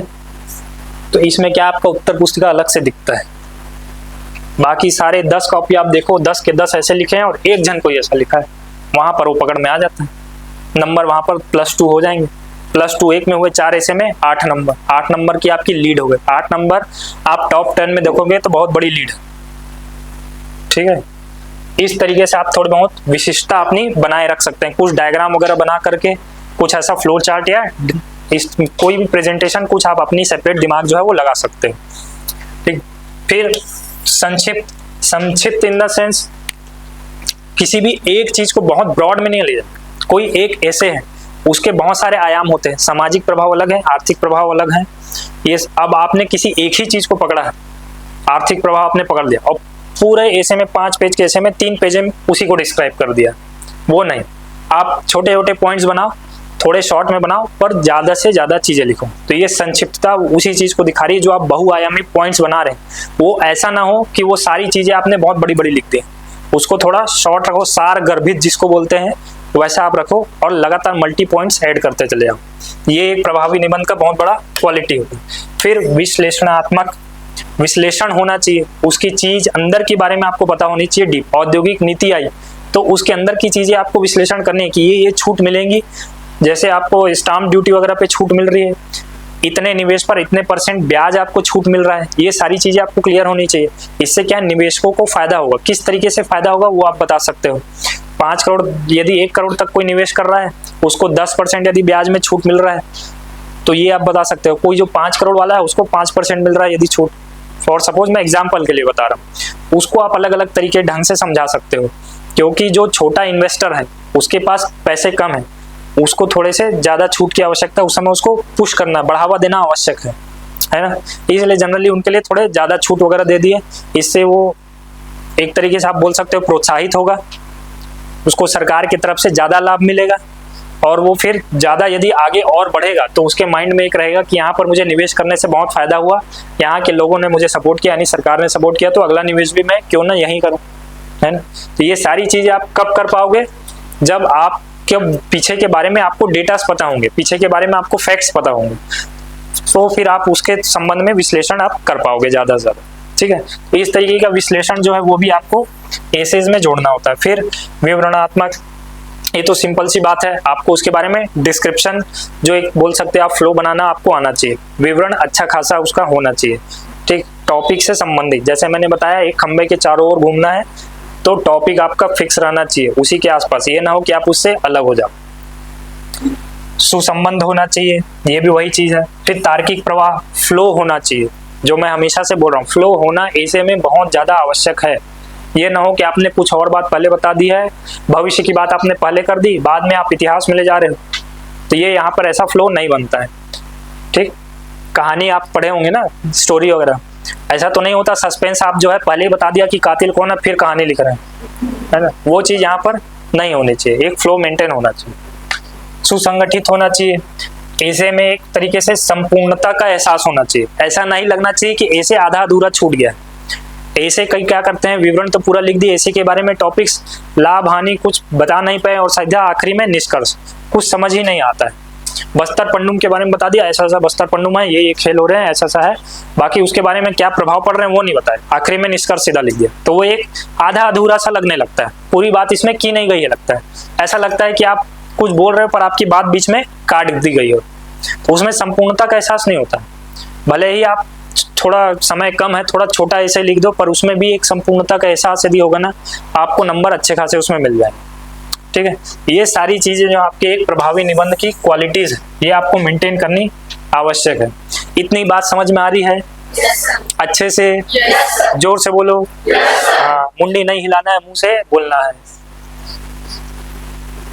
फिर आपको सोर्सेज में बता देता हूँ कि ऐसे के सोर्स वगैरह आपके क्या रहते हैं। सबसे पहले तो आपको समाचार पत्र न्यूज़पेपर पढ़ना अति आवश्यक है, इसके बिना नहीं होगा। न्यूज़पेपर पढ़ना ही है, पढ़ना ही है, पढ़ना ही है, ठीक है। न्यूज़पेपर आप लोग हिंदी कोई भी न्यूज़पेपर उठा लो, जनसत्ता, दैनिक जागरण, हरिभूमि, दैनिक भास्कर। हरिभूमि में हर बुधवार को एक पेज रहता है छत्तीसगढ़ की संस्कृति से संबंधित, एक पेज उसी पे रहता है पूरा, उस पे कुछ ना कुछ ऐतिहासिक तथ्य वो देगा, सिरपुर के बारे में दे देगा, किसी राजा के बारे में दे देगा, किसी लोक पर्व के बारे में दे देगा, हर बुधवार को वो देता है, हर बुधवार को पूरा एक पेज उसी के लिए डेडिकेटेड रहता है। तो आप ये समझ लो कि आजकल तो ऑनलाइन है, ऑनलाइन ये फ्री भी है, हर बुधवार को उस पेज को आप पढ़ लो जा करके, हो सकता है आपको कुछ एडिशनल पॉइंट वगैरह मिल जाए, है ना। तो हरिभूमि देख लो, दैनिक भास्कर, कोई भी एक न्यूज़पेपर, ये नहीं कि आप 4-4 न्यूज़पेपर पढ़ रहे हैं, ऐसा मत करना। कोई एक न्यूज़पेपर पकड़ो और उसी को पढ़ो, उसी के एडिटोरियल वगैरह पढ़ो, वो भी सारी चीजें कवर कर लेता है, ठीक है। कोई भी एक आप न्यूज़पेपर पकड़ लो, उसको आप परंतु लगातार पढ़ो, ठीक। ऐसा नहीं बीच में छोड़ना नहीं, 2 दिन पढ़े, 4 दिन नहीं पढ़े, फिर 2 दिन पढ़े, फिर 4 दिन नहीं पढ़े, that will not be fruitful, that will serve no purpose, ठीक है। वैसा करने का कोई लाभ नहीं होगा आपको। जो पढ़ना है लगातार पढ़ना। इंग्लिश न्यूज़पेपर जो पढ़ना चाहते हैं वो द हिंदू या फिर इंडियन एक्सप्रेस पढ़ लें, है ना। द हिंदू में क्या है, कंटेंट अच्छे होते हैं, और इंडियन एक्सप्रेस में आपकी लैंग्वेज अच्छी होती है, एक्सप्लेन ज़्यादा अच्छे से किया जाता है इंडियन एक्सप्रेस पे, ठीक है। तो आप इन दोनों में से कोई एक पढ़ लो। इंडियन एक्सप्रेस में एक सेक्शन आता है एक्सप्लेन करके, उसमें बहुत अच्छे तरीके से एक्सप्लेन करके दिया रहता है इंग्लिश मीडियम वालों के लिए, ठीक। मुझे तो ज़्यादा अच्छा यही लगता था इंडियन एक्सप्रेस, अभी भी मैं ऐसा ही ज़्यादा प्रीफर करता हूँ। वैसे पर द हिंदू भी अच्छा रहता है, इसमें कंटेंट ज़्यादा अच्छे रहते हैं। तो टाइम आपके पास उतना होगा नहीं, कोई एक ही न्यूज़पेपर पकड़ना कोई भी, और उसी को लगातार पढ़ना। इधर उधर आप भटकते रहेंगे, नहीं होगा। कुछ न्यूज़ होता है, कई न्यूज़पेपर में आज कवर होती है, वही न्यूज़पेपर किसी में कल में कवर होती है, ऐसा चलता है। इसलिए आप कोई एक न्यूज़पेपर पकड़ना, ये नहीं कि आज 4 दिन के लिए इसे पढ़े, 4 दिन के लिए उसे पढ़े, 5 दिन के लिए उसे पढ़े, कोई लाभ नहीं होगा उससे। एक ही न्यूज़पेपर पकड़ो, उसको लगातार पढ़ो। फिर कुछ पत्रिका आती है, जैसे छत्तीसगढ़ के लिए संबंध में जनमन आता है, और संबल एक निकलता है जिसमें पूरी योजनाओं के बारे में जानकारी होती है। बीच बीच में प्रशासकीय प्रतिवेदन वगैरह भी निकलते रहता है ना। वो सारी चीजें आप पढ़ो, उसमें से कुछ कुछ पॉइंट्स ऐड करते रहो। और पॉइंट्स ऐड आप इसमें से किस में करोगे, जो मैं आपको बताया हूँ ना, करंट अफेयर्स का नोट्स कैसा बनाना है, आप उसमें ऐड करते चलो, क्योंकि आप उसमें सेक्शन बनाए रहोगे ना। मैं बताया हूँ ना आप लोगों को करंट अफेयर्स का नोट्स बनाना है, बताया हूँ कि नहीं? कितनों को लगता है बताया हूँ? कौन कौन थे उसमें क्लास में? बाकी नहीं थे? करंट अफेयर्स पढ़े हो ना मुझसे? नहीं पढ़े? इंडियन वाला भी एक भी नहीं, छत्तीसगढ़ कुछ नहीं? चलो ठीक है, मैं बता दूंगा, करंट अफेयर्स होगा आगे तक, उसका नोट्स कैसे बनाना है। उसमें अलग अलग सेक्शन होंगे, उसी में आप लगातार पॉइंट्स ऐड करते जाना। ठीक। और नेशनल इंटरनेशनल से संबंधित यदि होना है तो योजना, कुरुक्षेत्र, ये 2 मैगजीन आती है। इन 2 में से भी कोई एक आप पढ़ लेना, ठीक है। मार्केट में ऐसी 20-25 रुपए समथिंग कुछ में मिल जाती है ये। इसमें पूरे ऐसे के फॉर्म्स में ही दिया रहता है। या तो आप योजना पढ़ो या तो आप कुरुक्षेत्र पढ़ो, दोनों एक साथ मत पढ़ना, टाइम बिल्कुल खराब होगा, खोटी होगा, कोई मतलब नहीं निकलेगा, ठीक। कोई एक मैगजीन पकड़ना, या तो योजना या तो कुरुक्षेत्र। इसमें क्या होता है, गवर्नमेंट की जो स्कीम्स वगैरह आती है उसके बारे में, या जो नए प्लान्स वगैरह चलते रहते हैं उसके बारे में, कई बार तो अंतर्राष्ट्रीय मुद्दे पर भी एक अच्छा खासा ऐसे इसमें लिख दिया रहता है। ऐसे फॉर्म में ही इनमें दिया रहता है, तो आप इसको पढ़ सकते हो, योजना या फिर कुरुक्षेत्र। फिर हमारे यहाँ की जो ये सब आती है, आर्थिक सर्वेक्षण, बजट वगैरह की किताब, और फिर हमारी जो ऐसे वगैरह जो बुक आती है अभी जैसे आएगी नेक्स्ट मंथ, ठीक है, आप उसको भी देख सकते हो। किस तरीके से उसमें सारी चीजें हम लोग क्योंकि जोड़ करके लिखते हैं, भूमिका से जो फ्लो मेंटेन होना है, कौन कौन से उस पर एग्जाम्पल्स आप दे सकते हो, किस तरीके से आप क्रिएटिविटी लगा सकते हो, वो सारी चीज़ों का एक आइडिया आपको इससे मिल जाएगा। वेबसाइट विजिट करना है तो आप DPRCG यानी कि जनसंपर्क छत्तीसगढ़, उसको आप देख सकते हो। इतनी चीज़ें आप फॉलो कर सकते हो। इससे होगा क्या, इससे आपके 2-3 सब्जेक्ट, एक तो आपका करंट जो है वो तो मजबूत होगा ही, करंट मतलब समसामयिक घटनाएं, वो आपका स्ट्रांग होगा, और वो स्ट्रांग होगा तो आपका ऐसे राइटिंग ऑलरेडी मजबूत होता जाएगा, ठीक है। इतनी चीजें आप लोगों को क्लियर है? Yes sir. ऐसे स्ट्रक्चर कैसा होता है वो एक बार देख लेते हैं। तो ऐसे में सबसे पहले इसमें कोई बताने वाली चीज नहीं, सबसे पहले होगा आपका इंट्रोडक्शन, जिसको बोला जाता है भूमिका बांधना, ठीक। तो सबसे पहले होगा आपका इंट्रोडक्शन, यानी कि आप बोल सकते हो इसमें भूमिका वगैरह आप इसमें लिख सकते हो, या फिर इसको और क्या बोलते हो आप हिंदी में, प्रस्तावना, भूमिका या फिर प्रस्तावना, ये आप इसमें आपका सबसे पहला रहता है। इसमें आपको उस विषय के बारे में थोड़ा शॉर्ट में बताना होता है, या तो यदि आपको विषय के बारे में समझ है तब आप इसको शुरुआत में लिखो। यदि आप कोई ऐसा ऐसे लिख रहे हो जिसके बारे में आपको बहुत ज़्यादा कुछ चीज़ें पता नहीं है, तो मैं आपको ये सजेस्ट करूँगा कि इंट्रोडक्शन के लिए आप लाइन छोड़ दो, पहले पूरा ऐसे लिख लो, उसके बाद फिर इंट्रोडक्शन लिखो, क्योंकि आपका पूरा ऐसे लिखा जाएगा तो आपको मालूम रहेगा कि आपने अंदर अंदर क्या क्या चीज़ें लिखी हैं। उसी का एक तरीके से थोड़ा बहुत सार निकाल करके आप भूमिका में डाल सकते हैं, ठीक है। भूमिका बहुत ज़्यादा लाइन की नहीं होती है, 6 या 8 लाइन मुश्किल से, या 8 या 10 लाइन, इससे बड़ी भूमिका सामान्यतः नहीं लिखी जाती। 8 लाइन मैक्सिमम, 8 से 9 लाइन, 10 लाइन। एक ऐसे के लिए लाइन तो नहीं है, आपको लगभग 750 वर्ड में लिखने होते हैं, 750 शब्द में। वो कोई डिफाइन नहीं है, कई बार वो 5 पेज दे देता है, कई बार वो 4 ही पेज देगा, कई बार तो 3 भी दे देता है, ठीक है। तो वो PSC के ऊपर है कि वो कितना देगा। किसी दिन सो करके उठा, लगा 5 देना चाहिए तो वो 5 दे देगा, किसी दिन लगा नहीं 5 बहुत हो गया यार, सेव पेपर सेव अर्थ, 3 दे देगा, ठीक। तो लाइन का ऐसा कुछ फिक्स नहीं है, परंतु आपको लगभग 4 पेज तक का कवर करके जाना। आप वैसे मान के चलो 5 पेज तैयार हो जाए तो ठीक, और यदि उतना नहीं कर पाते कम से कम 4 पेज तो तैयार करना ही है। 4 का आप 5 में खींच सकते हो, कैसे, डायग्राम वगैरह बना करके, फ्लो चार्ट वगैरह बना करके, थोड़े स्पेस वगैरह छोड़ करके, इस तरीके से आप 5 पेज कवर कर सकते हो, ठीक।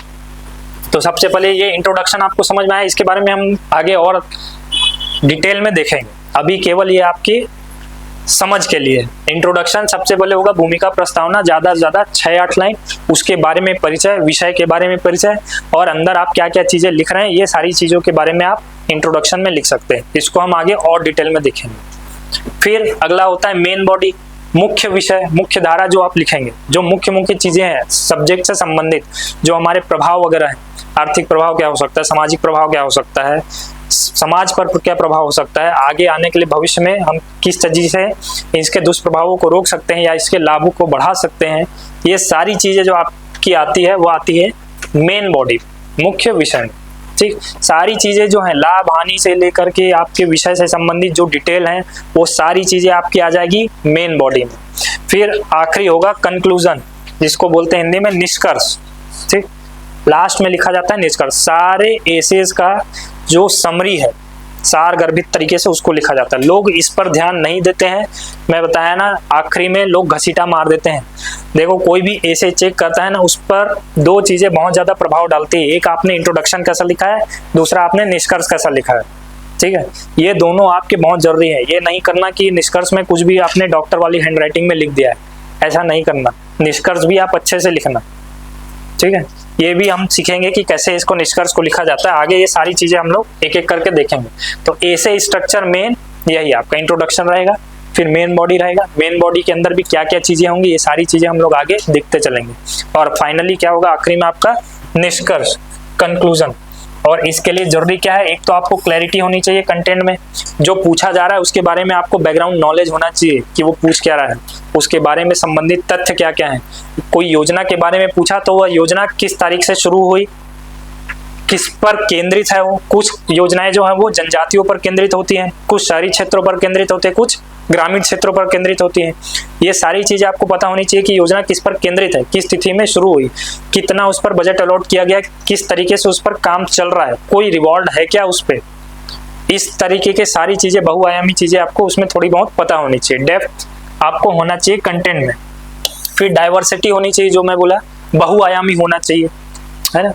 आप अलग अलग तरीके से किस तरीके से उसको जोड़ पा रहे हो, आर्थिक, सामाजिक, राष्ट्रीय, अंतर्राष्ट्रीय, जो भी, वो सारी चीजों को आप किस तरीके से लिंक कर पा रहे हो। फिर प्रेस्क्रिप्टिव वैल्यू, प्रेस्क्रिप्टिव वैल्यू मतलब यदि आप समझ लो लाभ और हानि इससे क्या है, उसके दुष्प्रभाव को हम कैसे रोक सकते हैं, कोई चीज है वो कैसे समस्या पैदा कर रही है, उसके समाधान क्या हो सकते हैं। जैसे हमने देखा जलवायु परिवर्तन के बारे में, उसके समाधान क्या हो सकते हैं, है ना, उन चीजों को आपको लिखना है। अब समाधान क्या हो सकता है, डेवलपमेंट तो हम रोक नहीं सकते हैं, डेवलपमेंट करना आवश्यक है हमारी कंफर्टेबल लाइफ के लिए।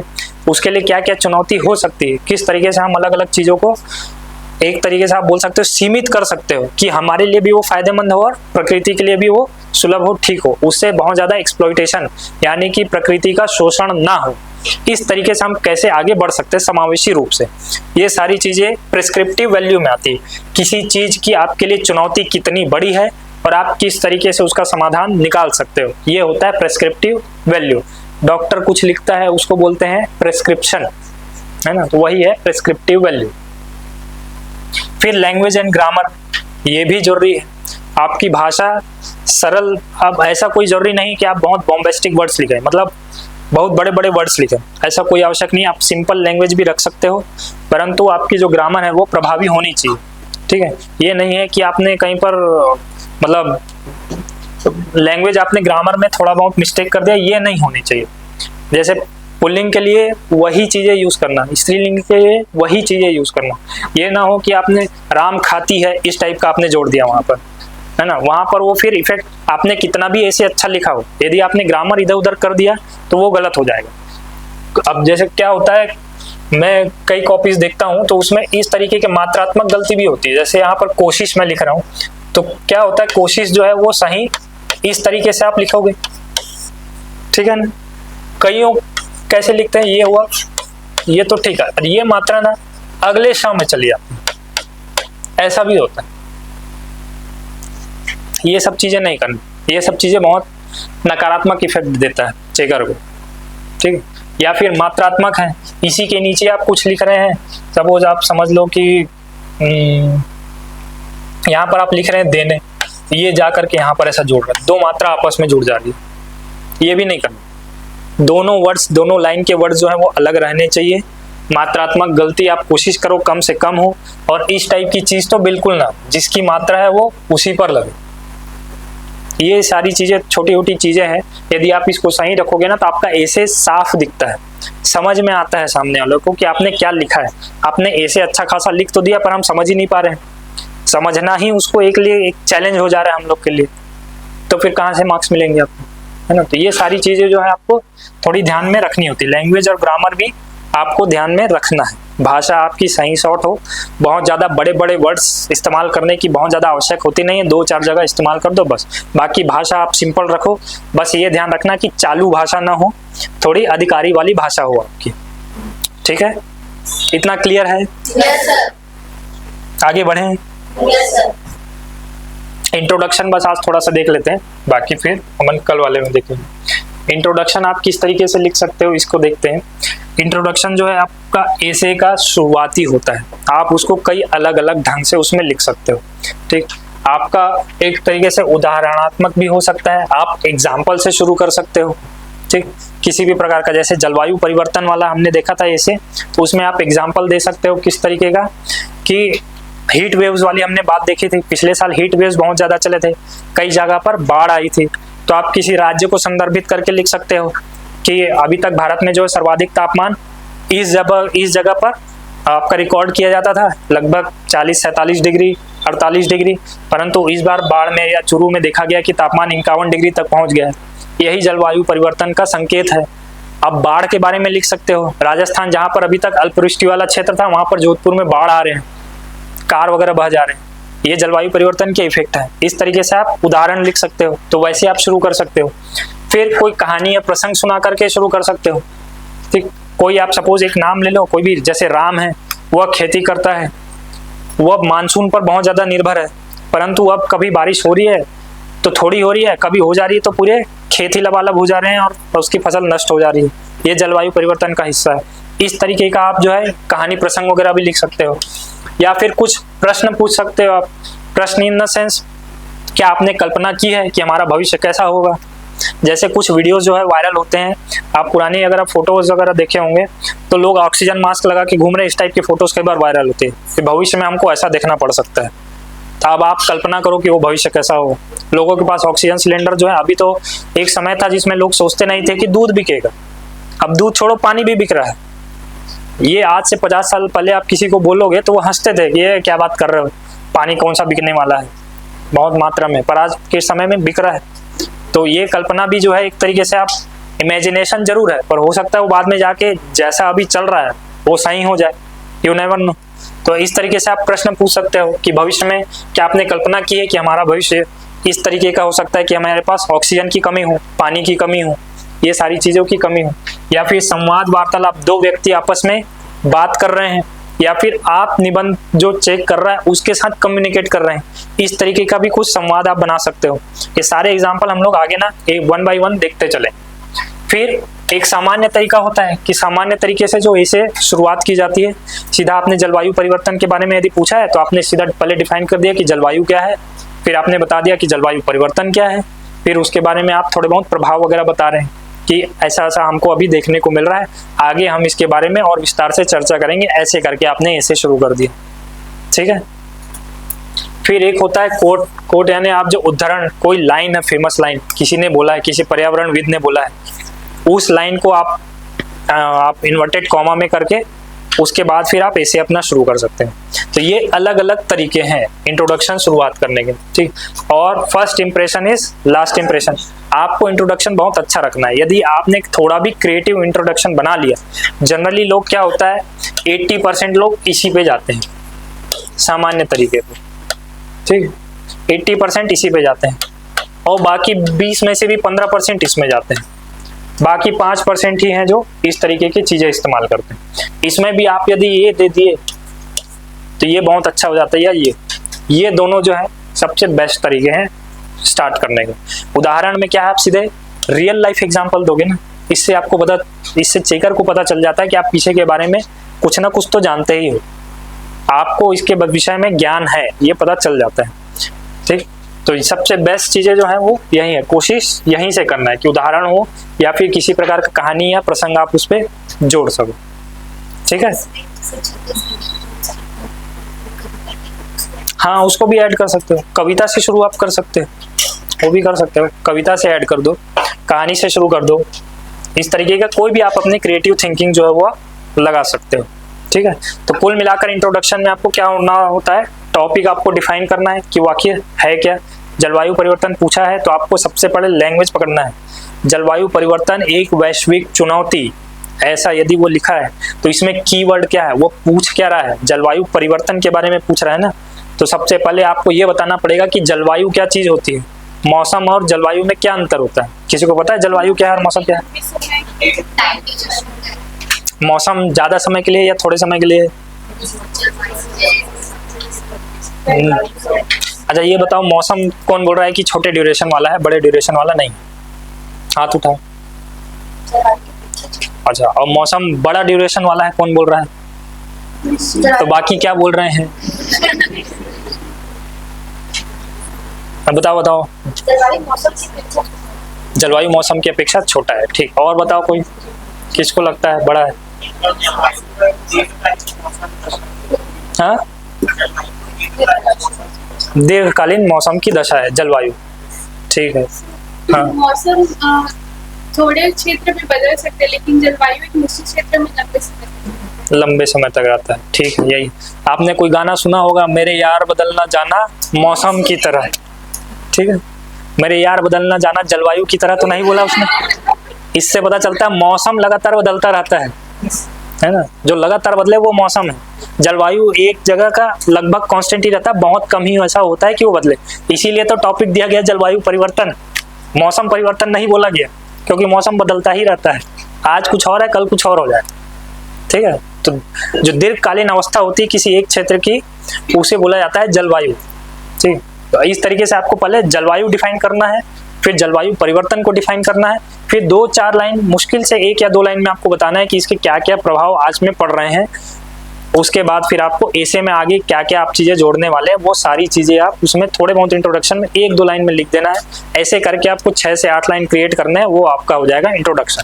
उसमें आपको टॉपिक भी डिफाइन कर दिया आपने, उसकी थोड़ी बहुत पृष्ठभूमि भी बता दी, उसका संदर्भ भी बता दिया। इस तरीके से आप एक पूरा इंट्रोडक्शन बना लो। क्लियर है इसमें? Yes sir. पक्का? Yes sir. ठीक है, तो इसका एग्जाम्पल वगैरह हम लोग कल से शुरू करेंगे देखने के लिए। आज यहाँ तक पूरा क्लियर है ना? Yes sir. ठीक है, तो कल से पार्टिसिपेशन, आज तो कुछ हुआ ही नहीं, 2-4 बस चीजें पूछी। पार्टिसिपेशन सबको करना है, ये चीज याद रखना है। ठीक, बोलना यही सीखना है, और सारे को यही दिमाग में रखना है कि हम अधिकारी बनेंगे ही। मंजिल पर अपनी नजर जरूर रखनी है, छोड़ना नहीं है बिल्कुल। ये मत सोचना कि हम लोग एवरेज हैं, ये वो कुछ नहीं होता, ये सब फालतू बातें होती।